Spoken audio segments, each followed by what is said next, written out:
Fala, meu querido aluno, minha querida aluna, aqui é o professor José do canal Farmacologia Fácil, com mais um vídeo disponibilizado para você aprender um pouco mais de farmacologia. E continuamos falando nessa semana de farmacodinâmica, mas agora algumas características especialíssimas dos medicamentos, do efeito que ele tem sobre o receptor. E ressalto, essa história vai longe, tem muito conteúdo sobre a farmacodinâmica e principalmente conteúdos novos, de conhecimentos novos, descobertas novas sobre o tema. Porque afinal, com a evolução das técnicas dos ensaios in vitro, pode-se verificar um outro mundo completamente diferente sobre que detalha a relação do fármaco com o seu receptor, com a sua cara metade, e o que não é mais além disso na farmacodinâmica do que a relação do fármaco-receptor. É uma história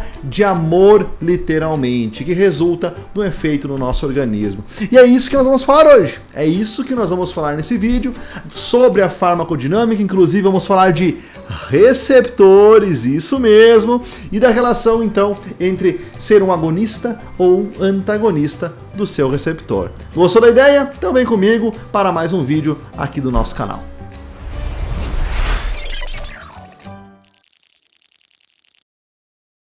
Muito bem, então primeiro vamos definir em que momento começa a farmacodinâmica. Bom, nós temos toda a passagem do medicamento do local que ele é administrado até o local onde vai ter efeito. Ele não vai nascer lá, se materializar, se teletransportar para o local onde vai fazer efeito. Ele precisa ter um percurso, ele sempre vai ter um percurso. Seja um percurso longo, por exemplo, num medicamento administrado por via oral, ou um percurso muito rápido, como um medicamento administrado intramuscular, ou até um percurso super mega rápido, que seria uma administração endovenosa, onde o medicamento cai 100% no sangue e só tem que ir até o local de ação. Mas em qualquer uma dessas circunstâncias, nós precisamos da farmacocinética para que a farmacodinâmica funcione. Porque afinal, o primeiro conceito que nós temos que ter em mente, eu preciso de uma concentração mínima do medicamento chegando até o local de ação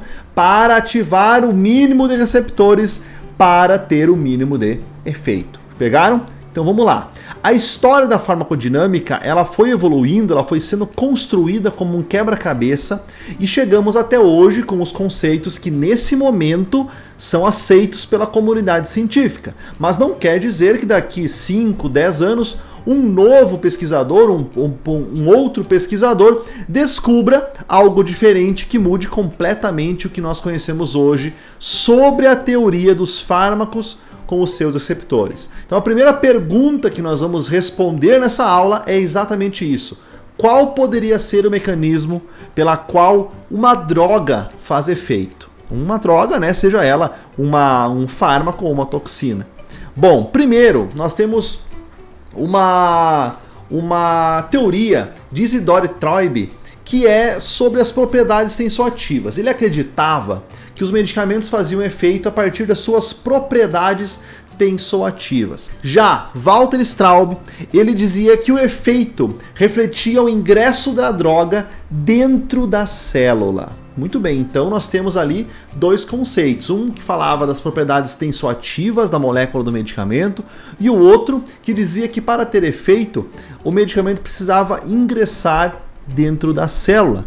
E eles imaginavam isso a partir do pensamento empírico de que a célula precisava ser modificada de dentro para fora, mas isso não é verdade. Descoberto logo em seguida e testado várias vezes sobre isso, nós percebemos que o medicamento não precisa adentrar a célula para fazer efeito. Hoje já se sabe, né, que tem milhares e milhares de milhões de receptores membranares. Bom, Alfred Clark começou então estudos na contração muscular do reto abdominal e do ventrículo de Hus, utilizando medicamentos que fazem contração, que estimulam contração cardíaca ou que bloqueavam contração cardíaca. Bom, e daí ele começou a determinar e visualizar a magnitude do efeito de um medicamento em determinada concentração.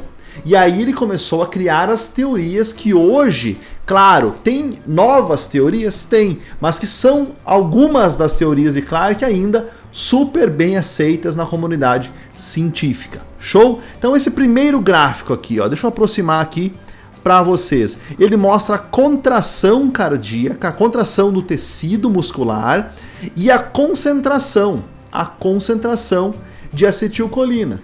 E logo após isso, a lavagem retirando a acetilcolina. O que mostra? Duas coisas mostra para nós esse gráfico feito por Clarke. Olha só. Quanto maior é a concentração da acetilcolina, maior é a contração. Essa é a primeira teoria que ele teve. Bom, a teoria do tudo ou nada, já vou explicar para vocês. Segundo, no momento que ele retira, que ele lava a acetilcolina daquele músculo, daquele alvo, automaticamente a contração decai a zero. Mesmo que seja num pico alto de 100 em contração muscular. Então, olha os dois conceitos que esse único gráfico traz para nós, que o aumento da concentração aumenta a contração e a lavagem, a retirada do medicamento faz com que haja uma perda do efeito de contração, ou seja, nós temos que ligar o medicamento em alguma coisa que quando ele sai, ele desliga, o processo acaba. Muito bem. Outros gráficos que puderam ser feitos, né, por Clarke é uma comparação do ventrículo com o reto abdominal. Onde estão esses gráficos, pessoal? Nesse livro aqui, ó, de farmacologia, livro-texto. Maravilhoso, livro de farmacologia completo e muito didático. Tá? Então aqui nós temos dois tipos musculares, dois tecidos diferentes, com a mesma concentração da acetilcolina e expresso os resultados em dois formatos. Um num gráfico linear e o outro num gráfico sigmoide logarítmico. Show? E aí, olha só, esse aqui é uma verificação de que, olha só, nós temos uma concentração de acetilcolina ótima para ativação dos receptores. O que isso significa? Nesse gráfico linear, fica difícil a gente saber em que momento que começa a subida do efeito, o aumento na porcentagem de efeito. Notem comigo, se eu aumento, em que momento eu tive esse aumento? Agora, quando que explodiu de efeito a ação da acetilcolina? Agora, se eu converto esses mesmos dados para um gráfico sigmoide logarítmico, eu visualizo que eu tive um aumento da concentração da acetilcolina e chegou um momento que a maioria do efeito aumentou. Olha só, foi de 20 para 80. Olha só, então foi de 20 a 80 em pouca mudança, numa pequena mudança de concentração. Isso mostra que eu preciso ocupar uma quantidade de receptores para que o efeito aconteça. Então eu tenho lá milhares e milhares de receptores sobre membrana. Então o Clarke começou a definir isso. O medicamento chega e começa a ocupar os seus receptores até o momento que o efeito que esses receptores estão desencadeando fazem com que aquele órgão responda com um efeito fisiológico. E é isso que é mensurado nesse gráfico. Eu aumento a concentração até o momento que eu tenho a ativação, né, o gatilho para começar o efeito. E logo em seguida, olha só que curioso, tanto num músculo quanto no outro, olha só. E logo em seguida eu chego num máximo, num efeito máximo que por mais que eu aumente a concentração, não vai mudar o resultado. Então ele chega numa fase estacionária, não aumenta mais o efeito por mais que eu aumente a dose. Outro conceito importante que nós temos hoje.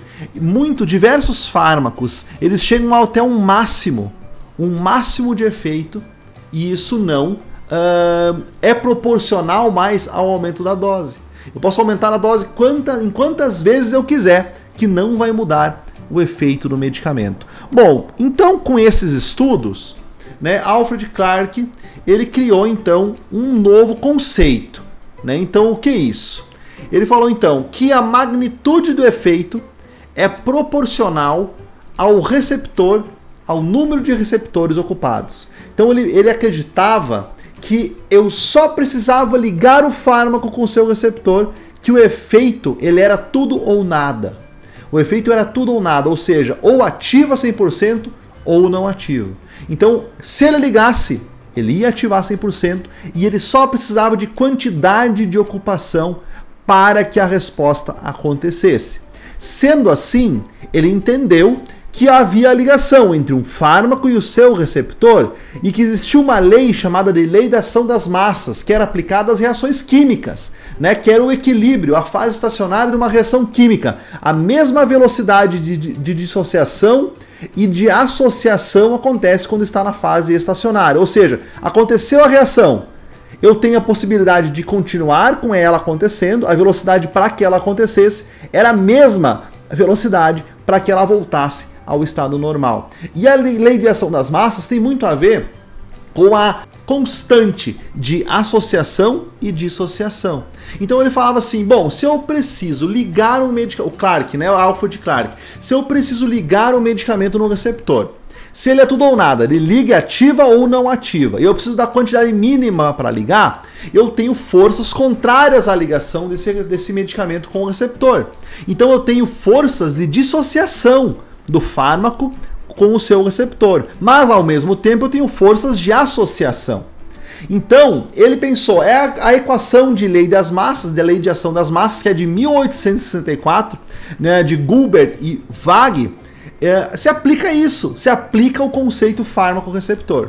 Então, olha só, vamos ver se a gente entende essa equação.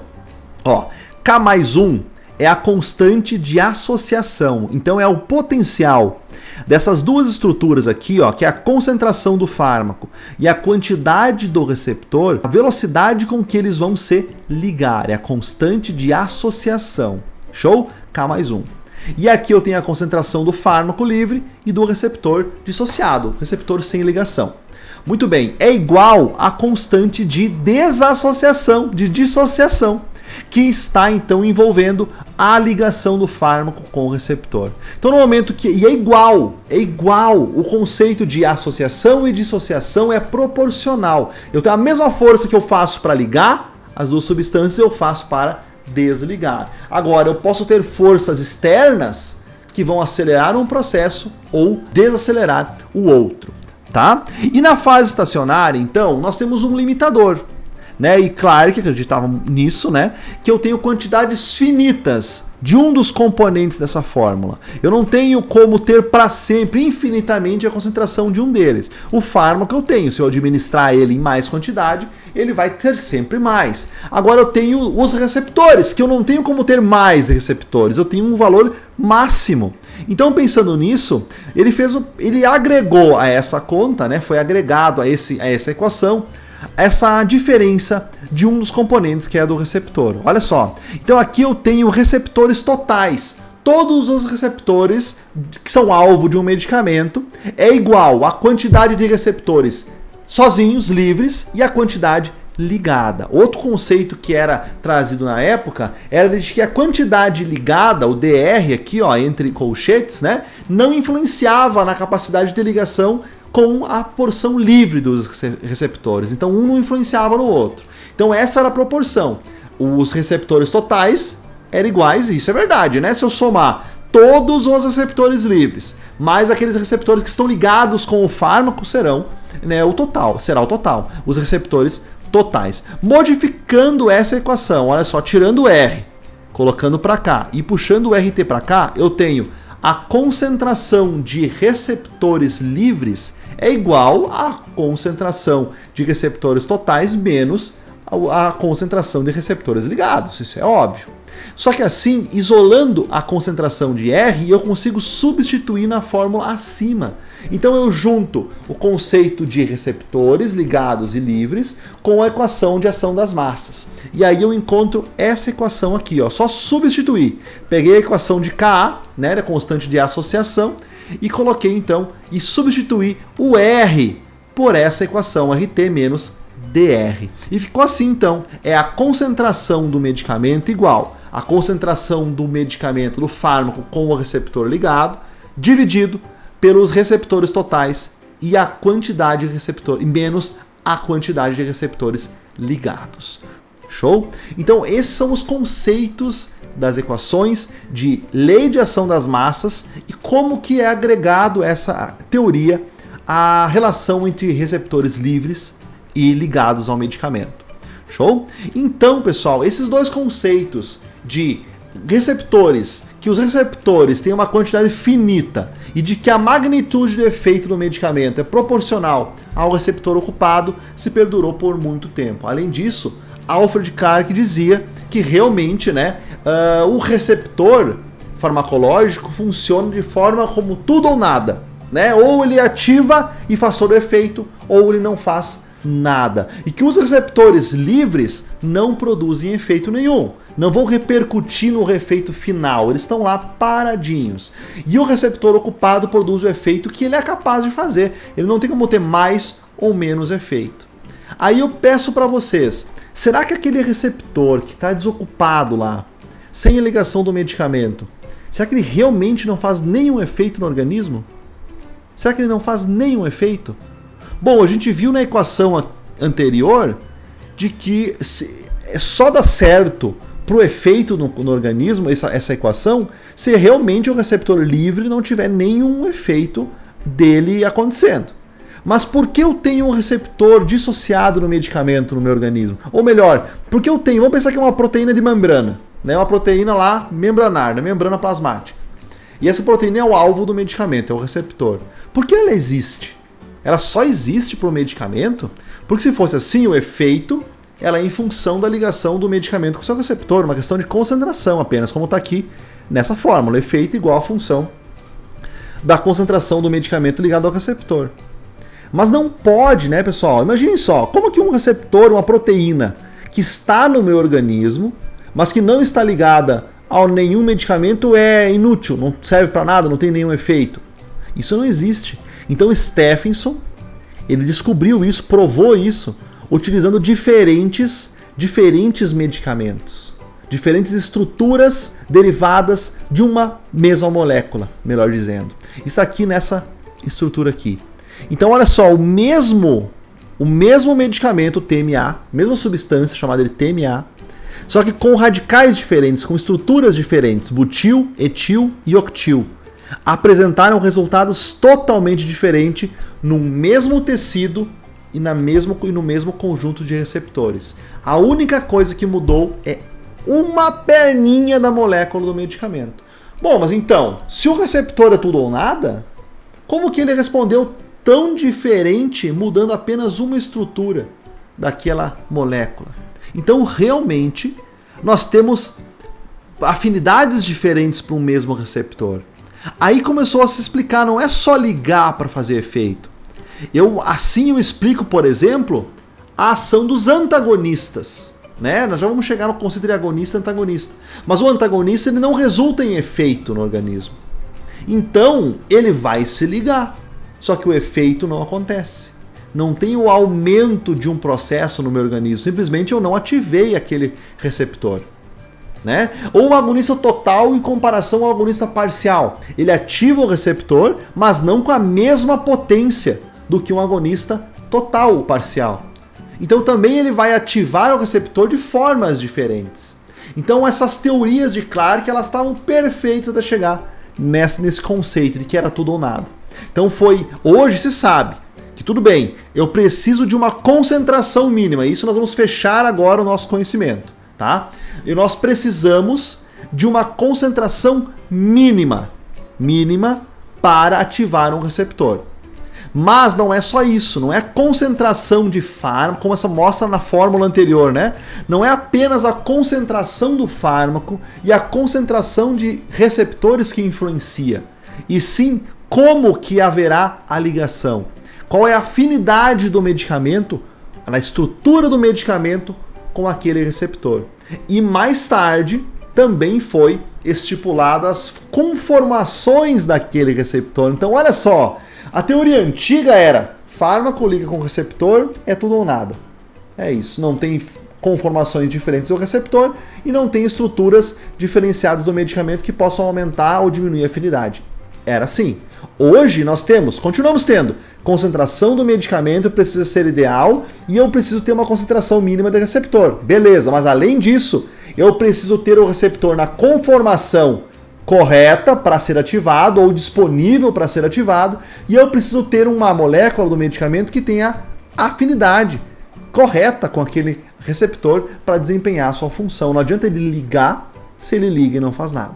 Tá? Então, nós temos várias novidades, né, no estudo da farmacodinâmica. Além disso, aquele receptor sozinho, que não está ligado ao medicamento, pessoal, ele está fazendo efeito. Não existe uma proteína no corpo sem ser usada. Então, se aquele receptor que não está ligando com o agonista está livre, ele pode estar sim fazendo efeito e modificando o resultado terapêutico de uma doença, porque ele tem um ligante endógeno. Ele tem um agonista endógeno agindo sobre ele. Né? Muito bem, vamos uma comparação simples já para a gente partir para a parte dos agonistas e antagonistas. Olha só, se eu tenho um agonista endógeno ativando um receptor e eu utilizo um agonista parcial, que é um agonista também, mas que faz um efeito menor que o agonista endógeno, e ele vai lá e ocupa o lugar. Qual que é o resultado? Eu tenho mais efeito ou menos efeito? Eu tenho menos efeito. Simplesmente isso. Tenho menos efeito mesmo usando um agonista, porque ele é parcial. Ele vai substituir um agonista total, que é o agonista endógeno, e ele vai resultar em menos efeito no organismo. Então nem sempre o agonista vai dar mais efeito. Temos que considerar o agonista endógeno que está agindo também sobre aquele receptor. É exatamente isso que fala a teoria dos receptores desocupados. Show? Vamos lá, então, vamos ver a relação. Então, olha só, esse gráfico também tem no livro Texto de Farmacologia, e ele mostra o seguinte, olha só. Aqui é a porcentagem de efeito, tá? Porcentagem de efeito. E quando esse efeito é zero, eu tenho a ligação de um antagonista. Quando o efeito é zero, não tem efeito nenhum, eu tenho a ligação de um antagonista. Ou seja, ele se liga no receptor e não desencadeia nenhuma resposta. Pegaram? Show! Quando eu tenho um agonista parcial, olha só, quando eu tenho um agonista parcial, eu inicio o processo de aumento de efeito. Eu tenho que aumentar as doses, olha só, eu tenho aqui zero, a porcentagem de efeito aumenta, ao passo que eu aumento a concentração da ligação dele com o receptor. Então, estou aumentando aqui, ó, a ligação dele com o receptor e eu tenho aumento na porcentagem de efeito que vai até o máximo. Se eu aumentar, eu tenho possibilidade de chegar até o 100%. Show? Mas olha a quantidade que eu preciso aumentar da concentração da ligação com o receptor. Tá?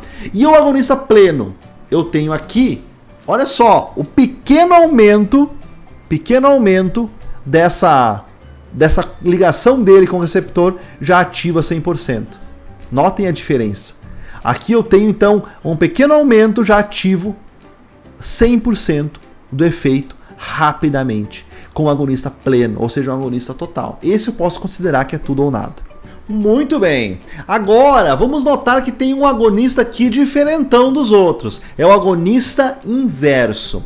E afinal, então, qual é a diferença de um agonista parcial ou pleno ou total para o agonista inverso? Nós não podemos sair dessa aula sem ter esse conhecimento. Vamos lá, olha só.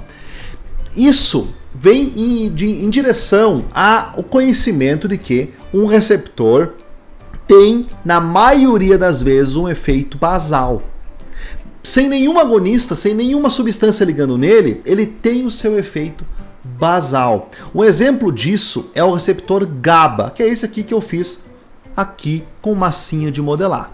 O receptor GABA, ele tem um efeito basal.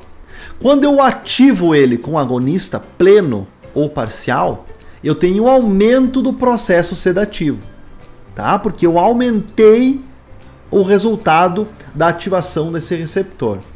Tirei o agonista, pleno ou total. Acabou a ativação do receptor, ele voltou à atividade basal. Um agonista inverso é aquele que se liga no receptor, assim como o agonista total ou parcial, mas ele diminui o efeito basal a menos do que zero. Então a atividade basal do receptor cai para menos de zero. E eu chego, por exemplo, ao menos 50 com muita facilidade com o agonista inverso parcial. Agora, com o agonista pleno inverso, ele chega muito rapidamente a menos 100%. Então ele consegue inverter muito a balança de resultado de efeito naquele receptor. E o antagonista simplesmente bloqueia o efeito. Então, olha só, vamos ver se a gente consegue entender recapitulando. Eu tenho um receptor com uma ação basal, ou seja, sempre tem atividade sobre aquele receptor. Nem todos são assim como nem todos os receptores terão um agonista inverso, né? O GABA tem. Por exemplo, o GABA tem dois peptídeos dentro do nosso organismo chamados de AGOT, né, AGRP, e peptídeo sinalizador de AGOT, ACIP, que são ansiogênicos. Eles são agonistas inversos do receptor GABA-A e que fazem efeito de causar ansiedade, porque eles diminuem para menos de zero, fazem diminuir, cair para menos de zero a ativação do receptor GABA-A. Show? Muito bem, então vamos lá. Quando eu tenho ativação, eu tenho uma função basal do receptor, e eu ligo uma substância e eu aumento o efeito, que é resultado daquele receptor, da ativação daquele receptor, eu tenho um agonista. Se eu tenho um aumento do efeito para quase menos de 100%, eu tenho um agonista parcial. Se eu aumentei até 100% o resultado da ativação daquele receptor, eu tenho um agonista pleno. Se eu ligo uma substância e eu paro o efeito daquele receptor, eu tenho um antagonista. Se eu utilizo um agonista que diminui para menos do efeito basal, eu tenho um agonista inverso, que pode ser parcial, ou agonista inverso pleno. Então, os receptores que têm função basal podem ter um agonista inverso envolvido. Show, pessoal? Muito bem. Agora, vamos ver a classificação dos tipos de antagonistas e de agonistas. Vamos lá mais para frente aqui e vamos ver então essa aula, pessoal. Ela é uma aula da nossa plataforma Farmacologia Aplicada 2.0, a plataforma onde você aprende farmacologia de verdade, de um jeito fácil e descontraído. Se você quiser aprender mais sobre farmacologia, terapêutica, fisiologia e muito mais, no link aqui desse vídeo você clica e acessa a nossa plataforma. Inclusive esses slides aqui são uma partezinha de uma aula de farmacodinâmica da nossa plataforma. Então vamos lá. Agonista, então, é aquele que ativa o receptor, mas agora você sabe que existe um agonista inverso. Eu tenho o antagonista, aquele que bloqueia o receptor. E quais são os tipos de antagonistas, então, que a gente tem? Muito bem. Nós temos antagonistas dos receptores, aonde os agonistas se ligam, e nós temos antagonistas sem receptores. Como assim sem receptores? Não, nós temos agonistas químicos, tá aqui, e os antagonistas químicos, e nós temos antagonistas fisiológicos. O antagonista químico é aquele que vai se ligar no agonista e vai impedir com que ele faça efeito. Protamina, por exemplo, né? E eu tenho um antagonista fisiológico, que é aquele que vai fazer um efeito no meu organismo contrário ao efeito do agonista e que, juntando os dois resultados, eu tenho menos efeito do agonista, porque eu estou com um efeito contrário. Por exemplo, um antagonista do efeito de um medicamento que é hipotensor é um medicamento que é hipertensor. Então ele aumenta a pressão enquanto o agonista diminui, e isso é uma competição de efeito. Então antagonistas sem receptores são antagonistas químicos ou fisiológicos. Tá, mas e o antagonista dos receptores? Nós temos, pessoal, antagonistas dos receptores que se ligam no mesmo sítio alostérico aonde o agonista se liga, e eu tenho também antagonistas dos receptores que se ligam a outro sítio alostérico.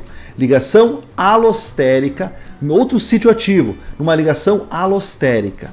Muito bem, então eu trouxe como exemplo o receptor GABA. Então vamos lá. Olha só, pessoal, olha só. Vamos pensar então que eu tenho um agonista e ele se liga nessa subunidade do GABA, né? Se ligou nessa subunidade do GABA aqui. Muito bem, então agora eu tenho um agonista parcial. Ele vai se ligar ao receptor GABA e ele vai desencadear uma resposta parcial. Por quê? Porque o agonista, esse aqui é um medicamento, uma substância, o agonista pleno dele, endógeno, é o GABA-A. O GABA-A, ele se liga em outro local no medicamento. Aqui, ó. se liga em outro local. E ele, quando liga o GABA, quando liga no GABA-A, ele desencadeia 100% do efeito. Se a minha substância agonista não faz o mesmo efeito do GABA, ele é um agonista parcial. Se ele faz o mesmo efeito do GABA, ele é um agonista total. Show de bola? Beleza. Então agora eu tenho um agonista total desencadeando 100% do efeito deste receptor. Se eu desligar o agonista total, eu continuo permitindo a entrada de cloro no receptor GABA, que é o resultado do efeito basal daquele receptor. É disso que eu estava falando antes. Efeito basal. Se eu colocar um antagonista, eu corto o efeito basal, fica zero. Se eu colocar um agonista inverso, eu diminuo menos do basal a entrada do cloro. Eu faço o efeito contrário de um agonista parcial ou total. Muito bem, agora vamos entender os antagonistas. Se eu digo que nessa subunidade vermelha é onde se liga o agonista, né? E agora eu vou utilizar um antagonista competitivo do mesmo sítio alostérico. Eu tenho outra molécula que vai ocupar o mesmo lugar do agonista, o mesmo local do agonista. Muito bem. Agora eu tenho essa ligação do antagonista com o sítio, impedindo com que o agonista se ligue de duas formas: irreversível, e aí não vai haver competição.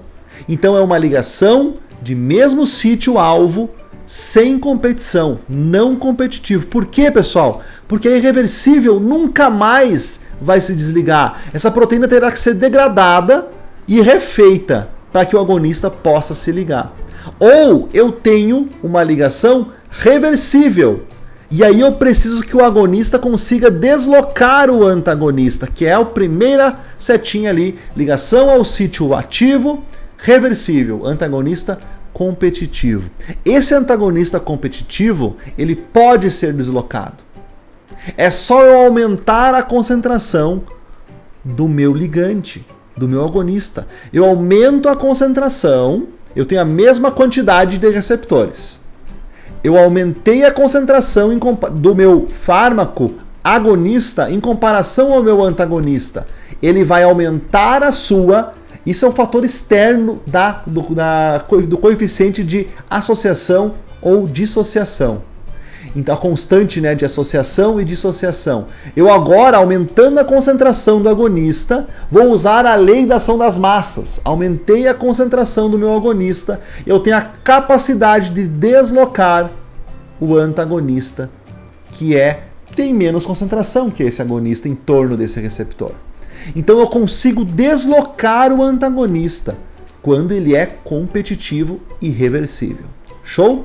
E eu tenho outra opção. Olha só, o meu agonista continua ligado, ele deslocou o antagonista. Agora eu estou usando um antagonista de outro sítio alostérico, de outro sítio de ação, ou seja, ele se liga em outra subunidade. E ele pode fazer essa ligação também reversível ou irreversível. Depende do tipo de ligação, covalente, pontiônica. Então ele vai atuar em outro local. Dessa forma, não há competição também, porque o agonista não tem afinidade por essa subunidade, só por essa. Então ele não consegue deslocar o antagonista, que é ligado em outro sítio alostérico. Show? Então vamos recapitular aqui, depois eu trago o receptor novamente. Então eu tenho ligação de antagonista de duas formas: no mesmo sítio alostérico, no mesmo sítio de ação do agonista ou em outro sítio de ação. Nesse outro sítio de ação não há competição. Eu tenho uma ligação reversível ou irreversível, mas não tem como deslocar o antagonista, por mais que eu aumente a concentração do agonista, porque é outro sítio de ação. Agora, quando eles competem pelo mesmo sítio de ação, se for irreversível a ligação do antagonista, também não tem competição. Não tem como o agonista reverter algo irreversível, né? Concordem comigo que isso é impossível. Agora, se é reversível, uma ligação que não é covalente, por exemplo, eu aumento a concentração do agonista, eu desloco o antagonista e o processo volta. Ou seja, é um atraso do efeito. É um atraso do efeito do agonista, a presença do antagonista. Agora, quando eu tenho uma ligação irreversível, ou quando eu tenho um efeito em um antagonista em outro sítio alostérico, eu tenho a diminuição para sempre do efeito do agonista. E isso nós notamos nesses gráficos aqui, ó. Olha só. Nesse gráfico aqui, ó, um antagonista competitivo e um antagonista não competitivo. Olha só. Se eu tenho um agonista competitivo, aqui é um gráfico sigmoide. Nós já vimos esse gráfico nessa aula. Se eu tenho um aumento da concentração do agonista, ó, tô aumentando, é a linha azul. Comecei a aumentar a concentração do agonista, aumentei, cheguei num momento que eu ativei liguei na maioria dos receptores e eu tive aumento súbito da resposta, do efeito do medicamento. Isso ele sozinho. Agora eu adicionei a presença do meu agonista um antagonista competitivo, ou seja, aquele do mesmo sítio alostérico. E agora aqui no começo, enquanto ele tem pouca concentração, o agonista, ele não dá efeito. Porque tem o antagonista ocupando o receptor. Nós acabamos de ver, ó, tem o antagonista ocupando o receptor do agonista. Então eu preciso aumentar a concentração do agonista. Olha só, e está aumentando, até que ele consegue deslocar o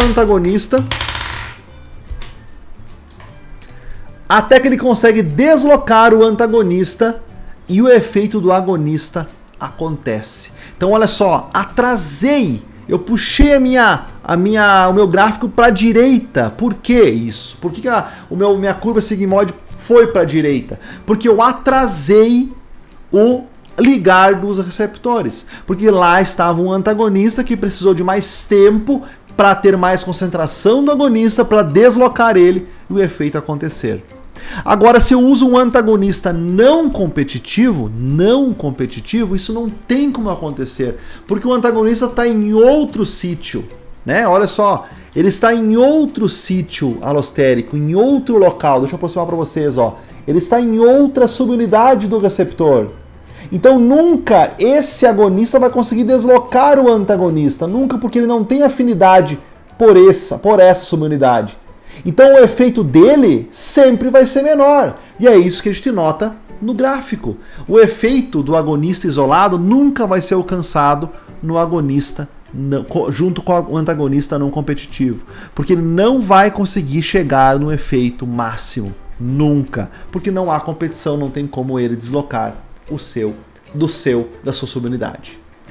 Muito bem, pessoal. Então essa aula que nós tivemos foi uma aula para explicar a farmacodinâmica. Agora você imagina você ter mais de 100 horas de aula explicando detalhadamente cada um dos processos. Voltando, por exemplo, aqui nesse gráfico, né, de concentração, deixa eu voltar aqui alguns slides, de concentração, de receptores totais e explicado isso muito mais aprofundado. Imagina só, uma explicação dessas você encontra só na plataforma Farmacologia Aplicada 2.0. Então eu te convido a clicar nesse vídeo aqui embaixo no primeiro link e conhecer mais a nossa plataforma, se inscrever no nosso canal, ativar as notificações para não ficar de fora de nenhum vídeo e aprender farmacologia, fisiologia e terapêutica toda semana comigo, com todos os vídeos novos que serão postados aqui no nosso canal.